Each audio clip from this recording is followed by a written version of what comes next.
નમસ્કાર. આજે આપણે વાત કરવાના છીએ મહાશિવરાત્રિની. ખાસ કરીને એ રાત્રિની અપાર શક્તિને કેવી રીતે જાગૃત કરી શકાય. જુઓ, આ કોઈ સામાન્ય રાત નથી. આ એક એવી રાત છે જે ખરેખર આધ્યાત્મિક રીતે પરિવર્તન લાવી શકે છે. તો ચાલો આ પવિત્ર ક્ષણ પાછળનું રહસ્ય સમજીએ. અને જુઓ, શરૂઆત જ આ શક્તિશાળી વિચારથી કરીએ. આ વાક્ય ખરેખર આપણી આખી વાતનો પાયો છે. સાચું કહું તો આ એક જ વાક્યમાં બધું જ આવી ગયું. આનો અર્થ શું છે? સિદ્ધિ અને પ્રસિદ્ધિ. આનો મૂળભૂત વિચાર એ છે કે ક્ષણભરની પ્રસિદ્ધિ પાછળ ભાગવાને બદલે કાયમી આધ્યાત્મિક વિકાસ પર ધ્યાન કેન્દ્રિત કરવું. અને સમજો, આ ખાલી એક પસંદગી નથી, આ તો જીવન જીવવાની એક આખી રીત છે. તો આ બંને વચ્ચેનો મુખ્ય તફાવત શું છે? એ છે સમયનો. જુઓ, પ્રસિદ્ધિ તો ક્ષણિક છે, ખરું ને? એ તો બસ આ એક જ જન્મ પૂરતી સીમિત છે. પણ સિદ્ધિ એટલે કે જે આધ્યાત્મિક ઉન્નતિ આપણે મેળવીએ છીએ, એ તો આત્માની સાથે જન્મોજન્મ સુધી ચાલે છે. એ ક્યારે સાથ નથી છોડતી. હવે આખા વર્ષમાં છે ને 4 એવી ખાસ રાત્રિઓ આવે છે જે આધ્યાત્મિક સાધના માટે અત્યંત શક્તિશાળી ગણાય છે.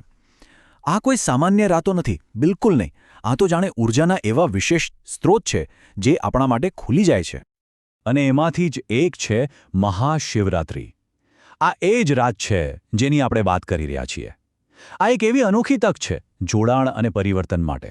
સાચું કહું ને, તો આ એ જ સમય છે જેની સાધકો આખા વર્ષ દરમિયાન રાહ જોતા હોય છે, અને હવે એ આવી ગઈ છે. તો ઠીક છે, આપણે એ તો જાણ્યું કે આ રાત ખાસ છે, પણ સૌથી મોટો સવાલ એ છે કે આ તક બરાબર ક્યારે આવે છે? કયો સમય છે? કારણ કે સાચો સમય જાણવો એ જ તો આ સાધનાનું પહેલું અને સૌથી અગત્યનું પગથિયું છે. આ જે ખાસ સમય છે ને, એને નિશીથ કાળ કહેવાય છે. એનો સીધો સાદો અર્થ છે મધ્યરાત્રિનો પવિત્ર સમય. અને આપણી બધી જ સાધના, બધું જ ધ્યાન બસ આ જ સમય પર કેન્દ્રિત કરવાનું છે. આ એક ક્ષણ છે, એ સમયગાળો છે જેને ભૂલથી પણ ચૂકવો ન જોઈએ. અને એ સમય છે રાત્રે 12:28 થી 1:18 સુધીનો. બસ આટલો જ, લગભગ 40-50 મિનિટનો સમય. પણ આ 40-50 મિનિટ દરમિયાન અટક્યા વગર અવિરત પ્રાર્થના કે મંત્ર જાપ કરવો એ ખૂબ જ ફળદાયી માનવામાં આવે છે. સમજી લો કે આ સમય અમૂલ્ય છે. સારું, તો સમય તો ખબર પડી ગઈ, પણ હવે સવાલ એ છે કે આ પવિત્ર સમયમાં કરવું શું? કઈ સાધના કરવી? તો જુઓ, એના માટે પણ એક ચોક્કસ ક્રમ છે, એક પ્રાથમિકતા છે. ચાલો સમજીએ કે કઈ સાધના સૌથી વધુ ફળદાયી છે. તો જુઓ, અહીં એક ક્રમ છે. સૌથી પહેલી પ્રાથમિકતા કોને આપવી? જો કોઈના જીવનમાં આધ્યાત્મિક ગુરુ હોય તો એમના દ્વારા જે મંત્ર મળ્યો હોય એનો જાપ કરવો. ગુરુ મંત્રનું સ્થાન હંમેશા સર્વોપરી છે, એનાથી ઉપર કશું જ નહીં. પણ જો ગુરુ મંત્ર ન હોય તો ચિંતાની કોઈ વાત નથી. એના માટે અહીં એક ખૂબ જ શક્તિશાળી કલ્પવૃક્ષ મંત્ર સૂચવવામાં આવ્યો છે. કલ્પવૃક્ષ એટલે શું? જે ઈચ્છાઓ પૂરી કરે. આ મંત્ર છે ઓમ નમો ભગવતે શિવાય સ્વાહા. એકદમ સરળ છે, પણ એટલો જ પ્રભાવશાળી પણ છે. મંત્રની સાથે સાથે એક ખાસ સ્તોત્ર પણ છે જેની ભલામણ કરવામાં આવે છે, દરિદ્ર દહન શિવ સ્તોત્ર.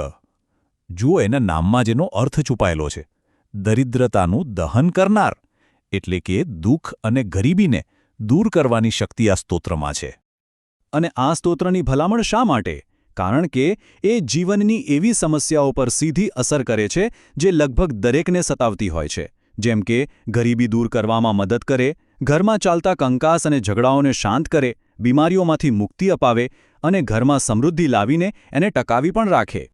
હવે મહાશિવરાત્રિની રાત્રે જે ઊર્જા મેળવી એને ટકાવી રાખવી પણ એટલી જ જરૂરી છે, ખરું ને? એના માટે એક સરળ દૈનિક સાધનાને જીવનમાં સામેલ કરવાનું સૂચન છે. કારણ કે જુઓ, એક દિવસની સાધનાથી ચમત્કાર નથી થતો, પણ નિયમિતતાથી જરૂર થાય છે. એને જીવનનો એક ભાગ બનાવવો પડે છે. અને આ સાધના ખૂબ જ સરળ છે. રોજ શું કરવાનું? પહેલું, આપણે જે મંત્રની વાત કરી એની 3 માળા કરવી. બીજું, દરિદ્ર દહન શિવ સ્તોત્રનો 3 વાર પાઠ કરવો. અને ત્રીજું અને સૌથી અગત્યનું, આ બધું જ એક શુદ્ધ અને સકારાત્મક ઈરાદા સાથે કરવું. બસ આટલું જ. શરૂઆત ભલે નાની લાગે, પણ નિયમિતતાથી મોટા પરિણામો મળે છે. અને અહીંયા સૌથી અગત્યની વાત આવે છે, गलत उद्देश्य मत रखिए. ऐसे समय पर जो भी संकल्प करके आप जो कार्य करते हैं वह सिद्ध होते ही हैं. આનો અર્થ એ છે કે આવા પવિત્ર સમય આપણો જે પણ ઈરાદો, જે પણ સંકલ્પ હોય એ અનેક ગણો શક્તિશાળી બની જાય છે. એટલે જ આપણો ઈરાદો એકદમ શુદ્ધ અને સકારાત્મક હોવો ખૂબ જ જરૂરી છે. કારણ કે જે પણ સંકલ્પ લેવાશે એ સિદ્ધ થશે જ. તો અંતમાં બસ એક જ વિચાર, એક જ સવાલ: જો આટલા શક્તિશાળી સમયે એકદમ શુદ્ધ ઈરાદા સાથે સાધના કરવામાં આવે તો કેવું જબરદસ્ત પરિવર્તન લાવી શકાય? આનો જવાબ દરેકે પોતાની અંદર શોધવાનો છે, કારણ કે આ રાત્રિનો સાચો ઉપયોગ ખરેખર જીવન બદલી શકે છે.